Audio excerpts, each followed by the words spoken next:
अब आगे क्या कह रहे हैं सुनिए। असंग जनो तन मृत्या हो गए जीवित क्यों नाम रह रे। दवा दस दर नल नल मत बोरे बोर ना दे धरे रे।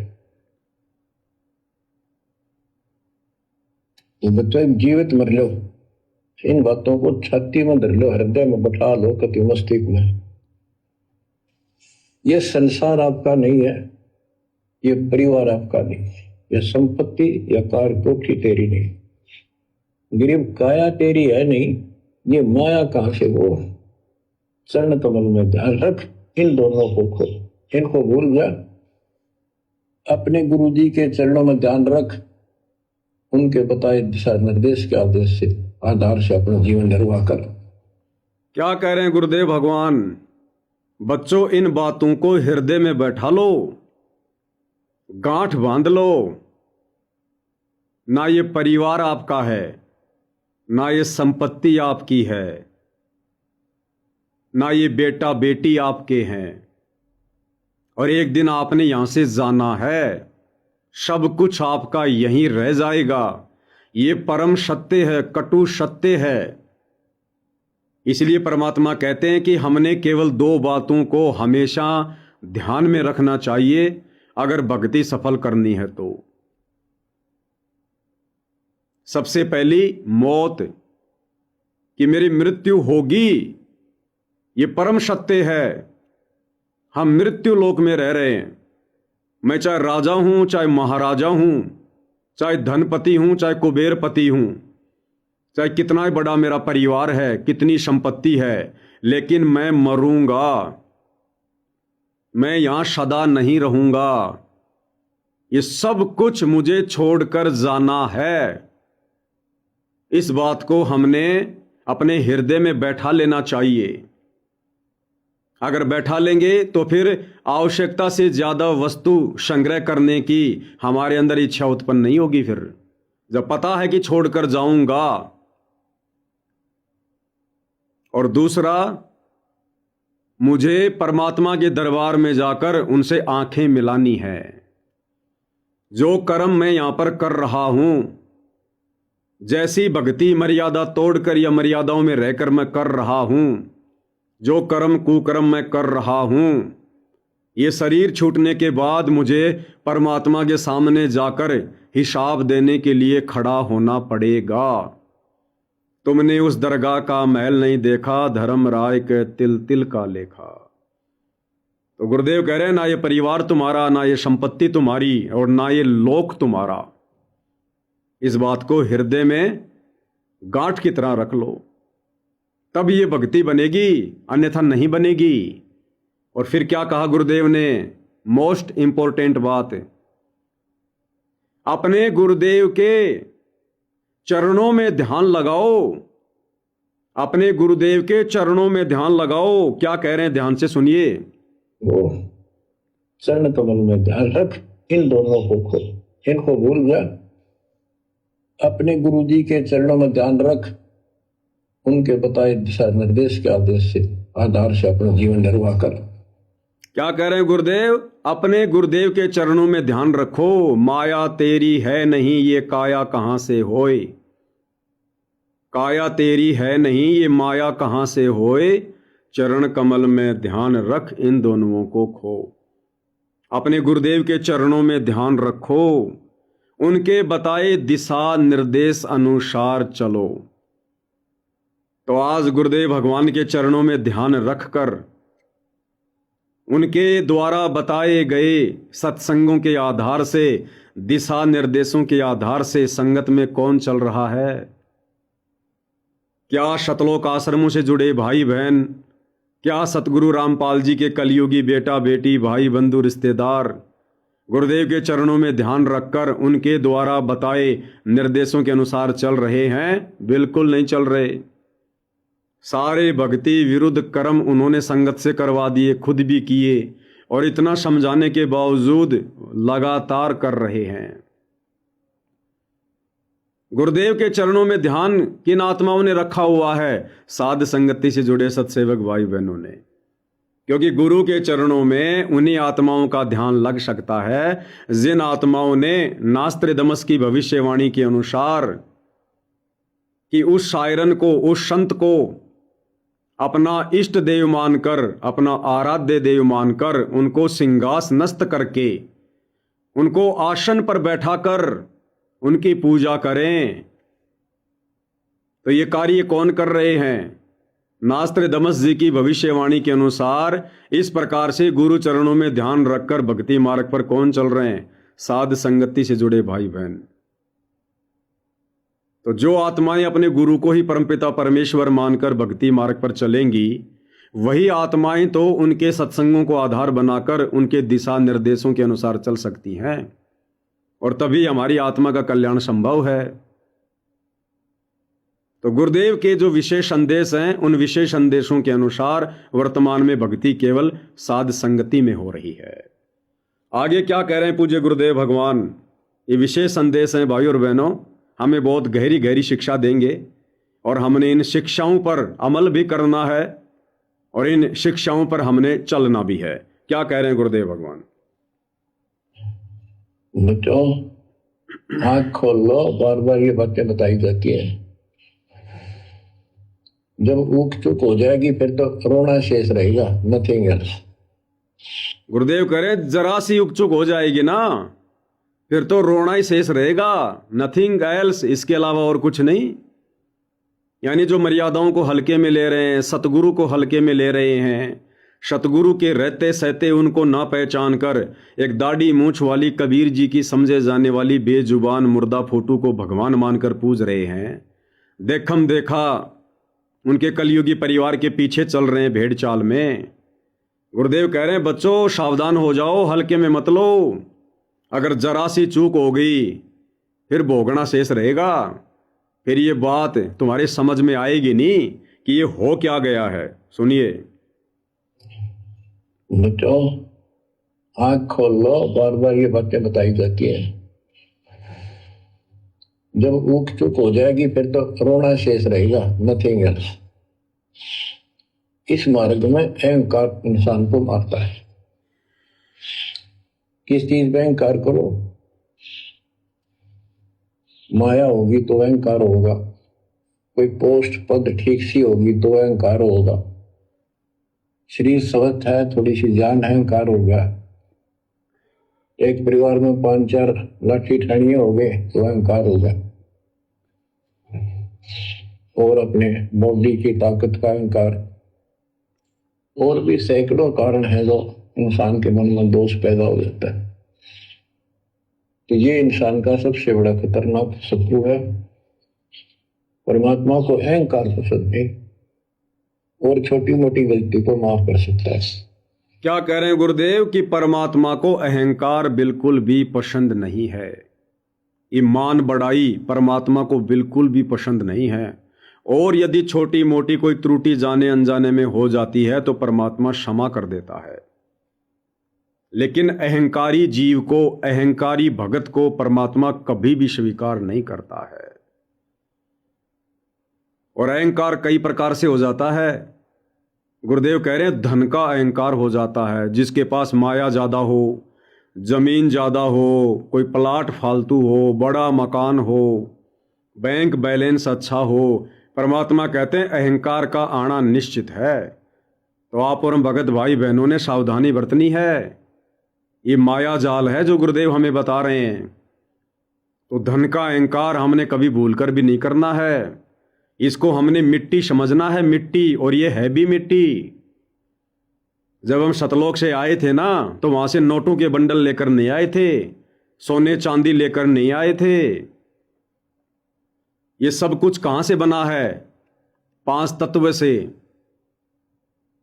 लोगों ने जमीन खोदी, पहाड़ खोदे, मिट्टी खोदी, खोद खोद के खनिज निकाले, फिर फैक्ट्रियों में ले जाकर किसी ने क्या बना दिया, किसी ने क्या बना दिया, सोना बना दिया, चांदी बना दी।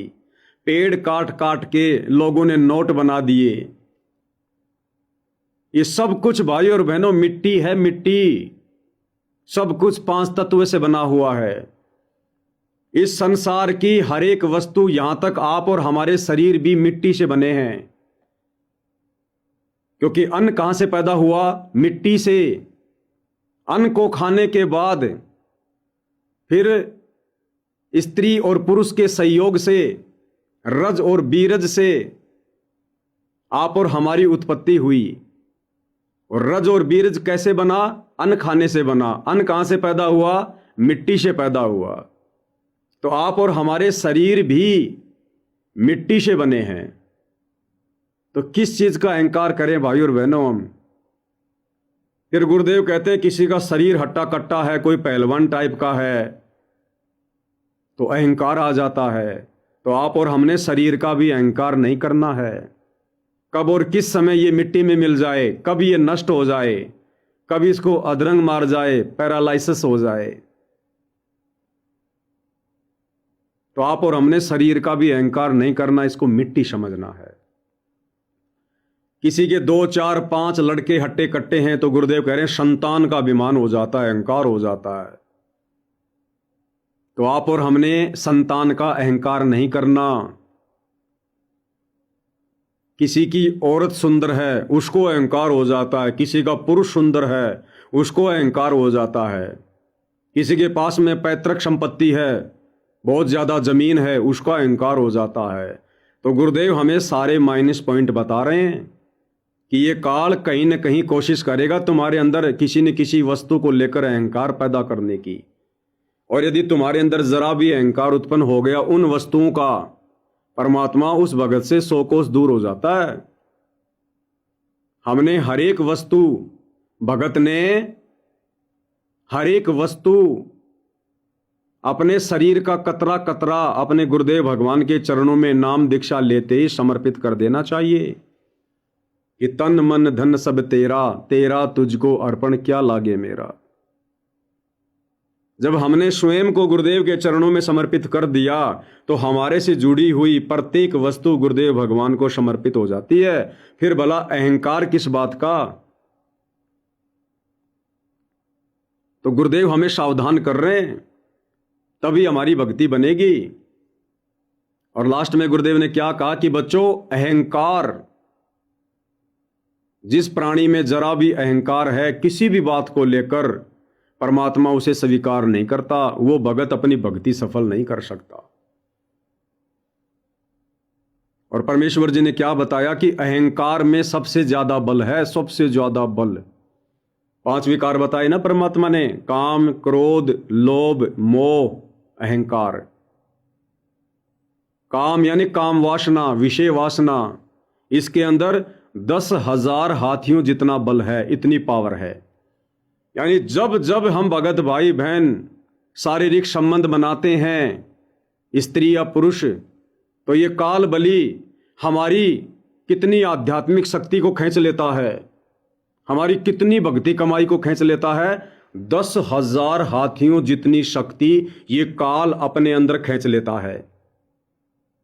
यानी थोड़ा थोड़ा करके, सुमरण करके, आरती करके, सत्संग सुन के, गुरु महिमा करके हम भक्ति धन जोड़ रहे हैं, इकट्ठा कर रहे हैं। क्योंकि गुरुदेव ने क्या बताया कि बच्चों, भक्ति के प्रेशर से, भक्ति की शक्ति से तुम सतलोक जाओगे। ये काल बली जो 21 ब्रह्मांड का स्वामी है, जब तुम 21वें ब्रह्मांड में जाओगे उस समय ये तुम्हारी भक्ति की शक्ति के आगे ही नीचे गर्दन करेगा और ये तुम्हारे से नहीं डरता। जो भक्ति हमें परमात्मा ने दी है, जो 5 यज्ञ दिए हैं, जो सुमरण दिया है, भक्ति धन जोड़ने का जो साधन दिया है, उस भक्ति धन के डर से, उस भक्ति के प्रेशर से ये काल अपना सिर नीचा करेगा, जो ब्रह्मा विष्णु महेश के काबू में भी नहीं आता। तो आप और हमने तो भक्ति धन को जोड़ना है सावधानी रखकर। और हम क्या कर रहे हैं? सतगुरु से उपदेश लेने के बाद जो शारीरिक संबंध बनाता है, स्त्री पुरुष से या पुरुष स्त्री से, यानी जो विषय वासनाओं में पड़े रहते हैं, गुरुदेव कह रहे हैं ये काल जब जब तुम भोग करते हो, रति क्रिया करते हो, शारीरिक संबंध बनाते हो, तब तब ये काल तुम्हारे अंदर से 10,000 हाथियों जितनी भक्ति अपने अंदर खींच लेता है। काम, दूसरे नंबर पर क्रोध, गुस्सा। जब जब हम क्रोध करते हैं, हम गुस्सा करते हैं, तो 12,000 हाथियों जितनी पावर, आध्यात्मिक शक्ति ये काल हमारे अंदर से खींच लेता है, हमें भक्तिहीन बनाने के लिए। काम, क्रोध, लोभ। लोभ के अंदर परमात्मा ने 20,000 हाथियों जितनी पावर बताई। जब जब हमारे मंदिर में कोई लोभ लालच पैदा होता है, जब जब हमारे अंदर लोभ लालच पैदा होता है किसी भी पॉइंट पर, तब तब ये काल हमारे अंदर से 20,000 हाथियों जितनी आध्यात्मिक शक्ति खींच लेता है, हमें भक्तिहीन बनाता है। मोह, 30,000 हाथियों जितनी पावर। मोह किसी भी चीज में हो जाए भगत का, बेटा बेटी में हो जाए, पोता पोती में हो जाए, धन संपत्ति में हो जाए, पर स्त्री में हो जाए, खुद की स्त्री में हो जाए, काम धंधे में हो जाए, धन में हो जाए, माया में हो जाए, सोने में हो जाए, चांदी में हो जाए, किसी भी चीज में जब जब हमें मोह व्याप्त होता है, हम उसके प्रति मोहित होते हैं, आसक्त होते हैं। कोई नई गाड़ी देखकर मन में यह आ गया कि मैं भी ऐसी गाड़ी लेकर आऊं, तो हम उसके ऊपर आसक्त हो गए। तब तब ये काल हमारी 30,000 हाथियों जितनी शक्ति, आध्यात्मिक पावर हमारे अंदर से खींच लेता है ये। और 5वें नंबर पर अहंकार, सबसे बड़ा शत्रु। 36,000 हाथियों जितनी पावर। और अहंकार भाई और बहनों ऐसी गंदी चीज बताई परमात्मा ने, ये छोटी से छोटी बात को लेकर उत्पन्न हो जाता है, छोटी सी बात को लेकर। भगत भाई आपस में बस में बैठकर जा रहे हैं और एक भगत आ गया, वो कह रहा भगत जी थोड़ा साइड में हो लो, मैं भी बैठ जाऊं। इतने में ये काल अहंकार पैदा कर देगा, अरे भगत जी जगह नहीं है, हम ही बड़ी मुश्किल से बैठे हैं। आ गया अहंकार। किसी ने हमारी छोटी सी बात ना मानी और यदि कह दिया कि नहीं नहीं भगत जी ऐसी बात नहीं है, आप यहां पर गलत कह रहे हो, ये मन अंदर ही अंदर अहंकार उत्पन्न कर लेगा कि इसने मेरी बात कैसे काट दी। किसी भगत ने हमारे से आकर कह दिया कि भगत जी आपके विषय में पवन भगत जी ये बात बोल रहे थे, मन में ऑटोमेटिक अहंकार उत्पन्न हो जाएगा कि आजकल कुछ ज्यादा ही बोलने लग गया ये पवन दास। यानी किसी भी बात को लेकर भाई और बहनों, किसी भी पॉइंट को लेकर हमारे अंदर यह काल अहंकार उत्पन्न करता है। तो गुरुदेव ने बताया इसमें 36,000 हाथियों जितनी पावर है। जब जब हमारे अंदर अहंकार उत्पन्न होता है, मान बढ़ाई उत्पन्न होती है, हमारी 36,000 हाथियों जितनी पावर, आध्यात्मिक धन ये काल अपने अंदर खींच लेता है। इसलिए गुरुदेव भगवान कह रहे हैं आपने इन 5 विकारों से हटना पड़ेगा, दूर होना पड़ेगा। और अपनी एक वाणी में परमात्मा क्या कहते हैं भाई और बहनों, इतना आसान भी नहीं है ये प्रवचन देना आप और मेरे लिए, बहुत आसान है, लेकिन जब वो समय आता है उस समय सतगुरु के वचनों पर दृढ़ता से टिके रहना बड़ा मुश्किल होता है। अपनी वाणी में क्या कहा गुरुदेव ने, काम, क्रोध, लोभ, मोह, अहंकार के विषय में कि काम तजे तो लोभ न छूटे, और लोभ तजे, काम तजे तो क्रोध न छूटे, और क्रोध तजे तो लोभा, और लोभ तजे तो आशा बढ़ जा, ये मान बढ़ाई शोभा, संतो माया तजी न जाए। अब विचार करो भाई और बहनों, ये 5 विकार धीरे धीरे धीरे धीरे किन आत्माओं के हटने लगे हैं? साध संगति से जुड़े सत्सेवक भाई बहनों के। क्योंकि आप और हमने अपने गुरुदेव के प्रवचनों के अनुसार धीरे धीरे अपने आप को जीवित ही संसार में मारना शुरू कर दिया। जब हम जीवित मर जाएंगे तो हमारे अंदर कोई विकार उत्पन्न ही नहीं होगा। मरा हुआ व्यक्ति आपने देखा होगा, डेड बॉडी, क्या उस व्यक्ति में कोई मान बढ़ाई, कोई अहंकार, कोई लोभ, कोई मोह ममता, कोई विषय वासना होती है? कुछ नहीं होती है। वो डेड बॉडी है, वो मरा हुआ है।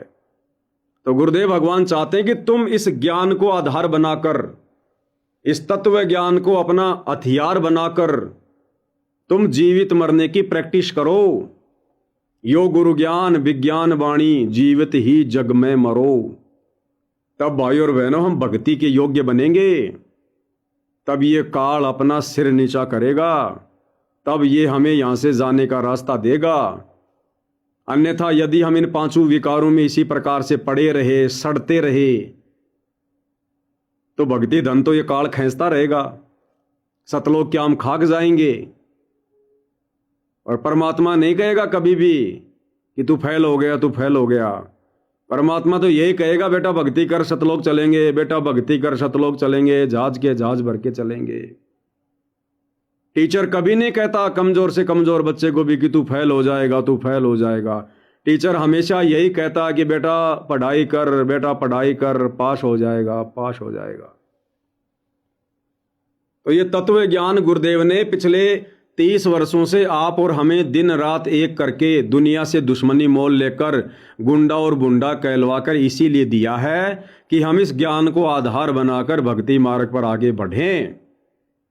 जब तक हमारी खुद की चेतना जागृत नहीं होगी कि मैंने करना क्या है, मुझे मनुष्य जन्म क्यों मिला है, सतगुरु हमारे लिए सतलोक से चलकर इस गंदे लोक में आकर इतनी मेहनत क्यों कर रहे हैं, इतना कष्ट क्यों उठा रहे हैं, उनका क्या स्वार्थ है। तो जब तक हम अपने गुरुदेव के मिशन को ध्यान में रखकर उनके संघर्ष को देखते हुए हम खुद सतलोक चलने की तैयारी नहीं करेंगे, तब तक भाई और बहनों ये काल हमारा पीछा छोड़ेगा नहीं। तो क्या कहा गुरुदेव भगवान ने, एक बार फिर से सुनते हैं मालिक के वचन। उस अनुसार भाई और बहनों आप और हमने भक्ति मार्ग पर चलना होगा। बच्चों आंख खोल लो, बार बार ये बातें बताई जाती हैं। जब ऊख चुप हो जाएगी फिर तो रोना शेष रहेगा, नथिंग एल्स। इस मार्ग में अहंकार इंसान को मारता है। किस चीज पे अहंकार करो? माया होगी तो अहंकार होगा, कोई पोस्ट पद ठीक सी होगी तो अहंकार होगा, शरीर स्वस्थ है, थोड़ी सी जान है, अहंकार होगा। एक परिवार में 5-4 लाठी ठानिये हो गए तो अहंकार होगा, और अपने बॉडी की ताकत का अहंकार, और भी सैकड़ों कारण है जो इंसान के मन में दोष पैदा हो जाता है। तो ये इंसान का सबसे बड़ा खतरनाक शत्रु है। परमात्मा को अहंकार पसंद नहीं और छोटी मोटी गलती को माफ कर सकता है।